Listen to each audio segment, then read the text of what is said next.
Hey everyone, today we have the patch notes for patch 15.7. This is going to be the patch that the World Championship is going to be played on, and rumor has it something else may be announced then as well. I wonder what that could be. But let's get into the patch highlights. Let's see how the meta is going to shift. There's just two sections this time. It's going to be the buffs and the nerfs. We have Sorcerer, Soul Fighter, Wraith, and Sniper being the traits getting buffed.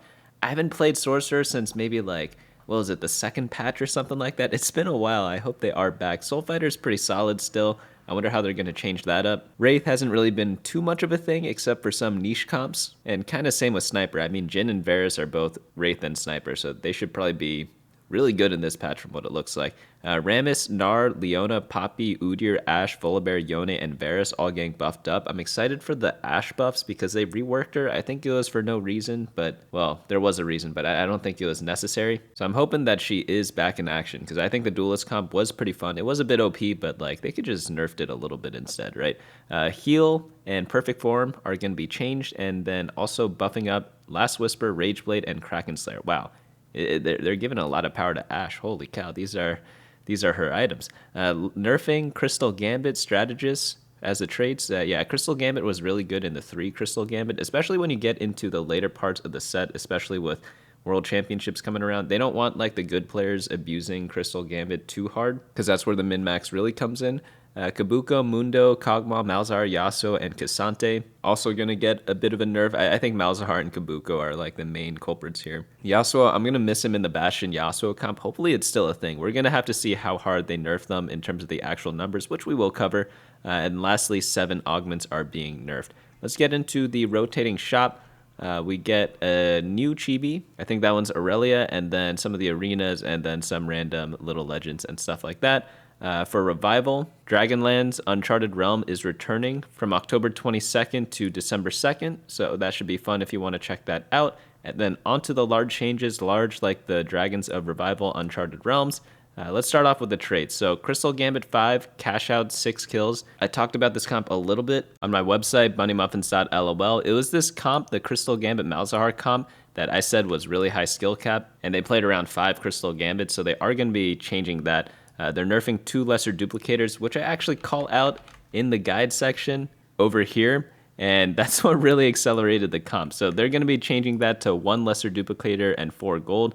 Huge nerf there. I think 1 duplicator, it's worth around I think, was it Mortdog who said this? I don't remember who. He said it's around 7 or 8 gold, I think it was. Don't quote me on that. Don't quote him on that either. That's just what I remember from 3 years ago, or maybe even longer than that. I'm sure valuations have changed since then, but yeah, it's both a nerf in terms of the gold value and in terms of obviously duplicating to get a 3-star.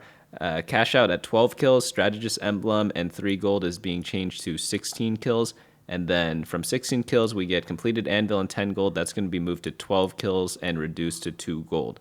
Okay, that's a lot less gold, but all good. Definitely needed some tuning up because, yeah, that comp was very strong, especially in the correct hands. Sorcerer AP, this one's going to be buffed up at 4 Sorcerer. Nothing too crazy here. It's pretty much the same. So don't expect Sorcerers to just be suddenly OP. How are they doing in the last patch? We could go to stats and then traits.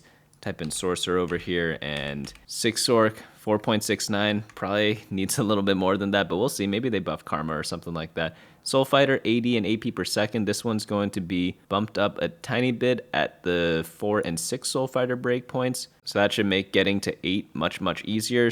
At Sniper baseline damage amp, we are going to get buffs at, 3 and 4 Sniper, it looks like. And then Strategist Shield, this one's going to be nerfed at the 3, 4, and 5. And then Wraith Realm damage, this one's going to be buffed up at 4 Wraith.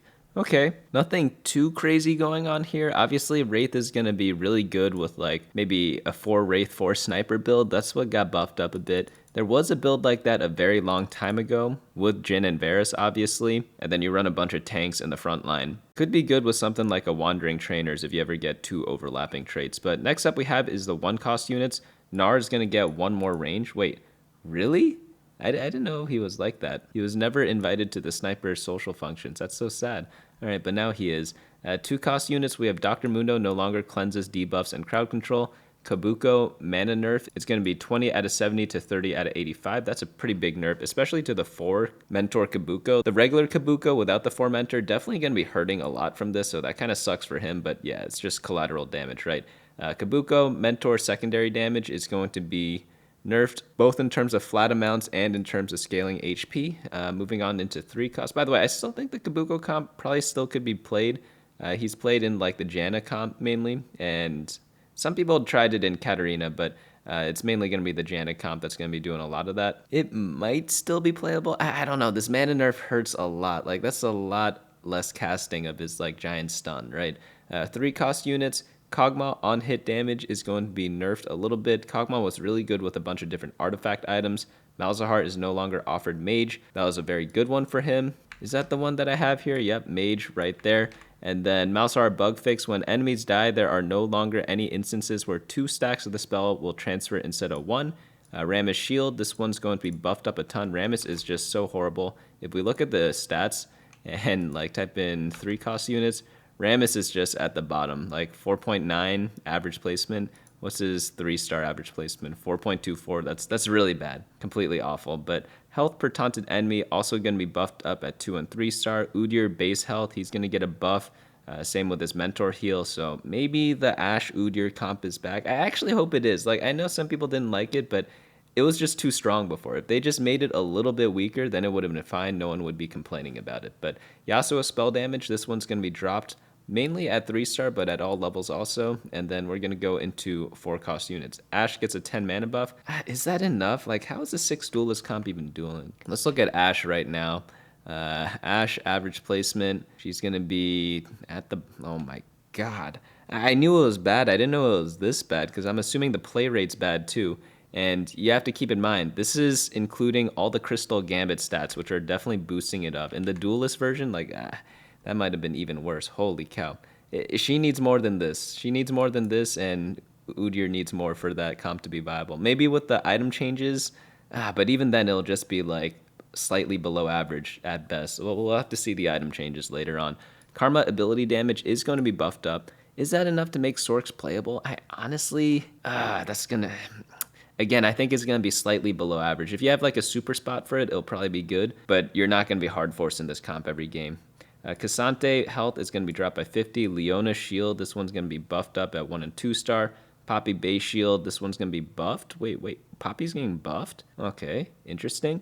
I thought Poppy was perfectly fine, but do they talk about it here at all? Cassante has been our best 4-cost tank for a while, bringing him down a tad while lifting up other tanks in the same tier. Okay, yeah, sure, yeah. Yeah, Cassante's always been very good. He just has 2 health bars and is a solid unit on his own too. I hope maybe like an all-out Cassante comp is back towards the end of the set because they nerfed it too hard in the beginning and then no one played it ever again. Volibear base AD bumped up by 5. Yuumi ability damage, this one's going to be buffed a tiny bit at 1 and 2-star.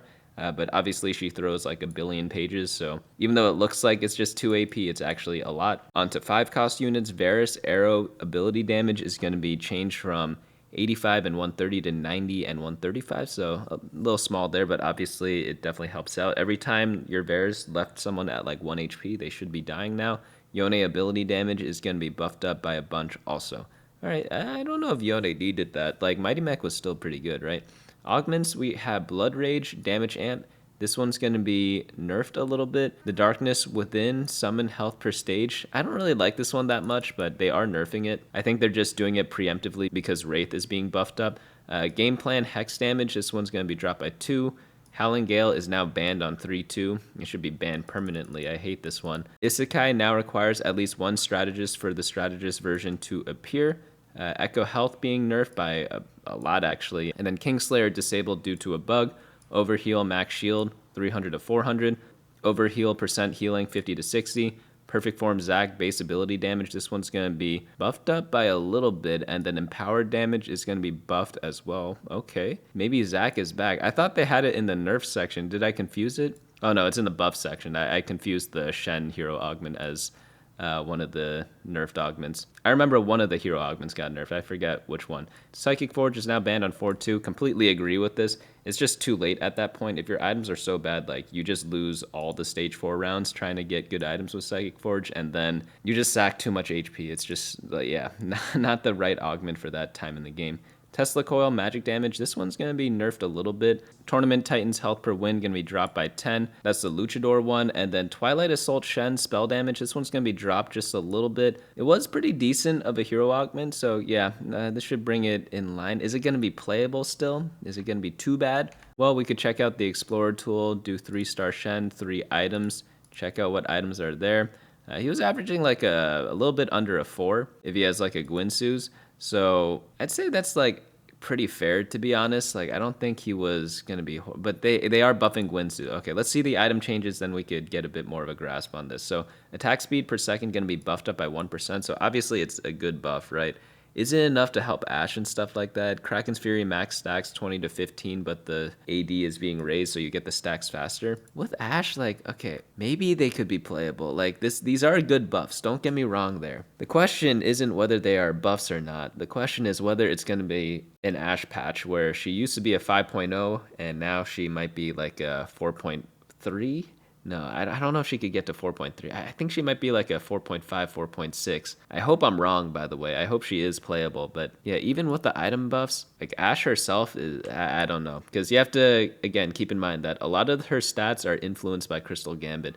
Last Whisper Sunder now applies from all damage from attacks and abilities, not just physical damage. So that makes it more in line with Void Staff. So that's a pretty good buff, because there are times where I'm like, I need to just put Last Whisper on a random backline unit, and sometimes it's an AP unit, and when they cast their spell, they don't spread the thing. So I'm glad they are changing that. Radiant Gwynsu's Rageblade attack speed per second, 12 to 13. Radiant Kraken being changed based on the other change, and then Last Whisper, same thing. All right, artifacts and emblems, Sniper's focus range is being decreased from 2 to 1, so that makes the Bastion Yasuo comp a lot worse. But yeah, making them not auto win, I'm all for that, because yeah, that was pretty stupid of a comp if you haven't tried it yet. Power ups, all right, best defense shield to damage ratio gonna get nerfed. Yeah, everyone who had a shield, this was just by far their best power up, and then you just build like Crown Guard, Protector's Vow, Starax, and then they just get huge value from that. Classy is being removed from Lucian, Kennen, Lux, Ahri, Karma, and Gwen. Also from Rel, Garen, Swain, Leona, and Braum. Classy was kind of fun to play around with at the start, but then it got min-maxed too much, and then no one really picked it. Denting Blows, shield increase 25 to 30. Fairy Tail, this is mainly for Kog'Maw, right? He's the only one that uses this, but this is going to be nerfed a little bit. Man, so Kog'Maw both got nerfed and Fairy Tail got nerfed. Okay, I wonder how that's going to do. He still could use the other one, though. But the base attack speed, 25 to 30. Mana Rush weight is being changed from 5 to 10 as a secondary. Max Arcana, base AP, 20 to 15. Over 9,000, 50 to 35 health, so that got nerfed. Stalking, Dart, Foxfire damage, 1% buff. Super Mega baseline is going to be 20 to 30. Supremacy is removed. I think this one was the one with the, not Kennen, but the Supreme Cell. Thrill Seeker buff duration 2 to 3 seconds. Unstoppable stun duration 1 second to 0.75. And then lastly, Unstoppable health. Wow, they nerf Unstoppable both for stun duration and the 50 health. That's going to be rough. Maybe you want to take Tankzilla instead if you want stun from your frontline power up. That would make a lot more sense. But yeah, nothing too crazy here. I'm excited to see the Stalking Dart Foxfire thing. Maybe Ahri reroll is going to be a thing. I hope it is, because she is kind of fun to play around with. We have a couple of bug fixes. Tactician's Toolkit is now going to properly indicate that all combats count towards its delay. Mind Battery's tooltip more clearly indicates that its effect happens after the first cast, not upon. Know Your Enemy is now clarified to indicate that it's damage amp. Resistant power-ups tooltip slightly rephrased for clarity. Overheal tooltip clarified. Star Sailor power-up properly applies its stat bonuses correctly every combat. Did it not do that? Is that why this thing sucked? Because I swear this used to be a thing that people took, but then recently when people play Star Guardian, no one takes it anymore. Was it just because it's bugged? I'm hoping that's the case, because it does sound silly to skip the trait power-up when you're going deep into a trait. That just doesn't make sense, right? Well, I mean, it could make sense if it sucks, but it shouldn't suck, right? Because that's the only time you would use it. Kaisa and Yumi do the proper amount of damage with bullet hell rather than reduce damage. Wait, really? They did reduce? Holy cow. It was still like one of the most popular ones on Yumi. Monster Trainer champions can now be combined when player's bench is full. And then Crystal Gambit prop no longer counts towards its visual display, which occasionally cause misleading cash outs to occur. Okay. Obviously, it's not too crazy of a patch. Like, I kind of already summarized what I wanted to summarize because I'm worried about Ash. Like, I don't think she's going to be good enough. I think she's going to be another champion that you see in your shop and you don't really want to click it still. Like, again, I'm hoping I'm wrong. I'm hoping the item buffs are enough, but just dropping her 10 mana, which obviously is a very good buff, but like she was so bad. Like if she was like a 4.75 beforehand, then I'd be like, yeah, these buffs will make her into like a good comp. Like people will want to go duelist. So yeah, I'm hoping to be wrong, but I hope they are going to be played. The Wraith Sniper stuff should be fun though. Like Varus got the buff, so obviously Jhin didn't get changed, but I saw some people experimenting with some sniper builds towards the end of the patch where you just run a bunch of front lines plus snipers, so maybe that gets a bit better. Obviously, Fast 9 benefits a lot from these buffs as well because you could play Varus with Cassante and then play anything with that. But obviously, you need to get to the breakpoints that actually got buffed. For Sniper, it was, I believe, 3 and 4 Sniper. For Wraith, I think it was just the 4 Wraith that got buffed. So you need to reach those breakpoints in order to actually take advantage of the buff. Sorcerers with Karma, is that enough for Karma? I don't think so. Maybe if you like super high roll Sorcerer, then it could be good. But again, even in those cases, she was just not that great in the last patch, but I hope I am wrong on that. They didn't change Mighty Mech at all, but they did buff Yone, so that should be pretty good for that comp. It wasn't like OP by any means, but it was definitely like one of those viable comps in the recent patch. But yeah, I'll be coming out with a tier list on Friday or Thursday. Like the website's always updated the earliest, so if you ever don't want to wait for my video to come out, just go to the website directly, bunnymuffins.lol/meta, and also check out teamfight.lol for all your data checking needs, because obviously data is even faster, right? Like it'll just be there right away, and you don't even have to wait for someone to write a guide, right? But let me know your thoughts down in the comments about what you think about this patch, and as always, I hope you all enjoyed this video, and I hope to see you all next time.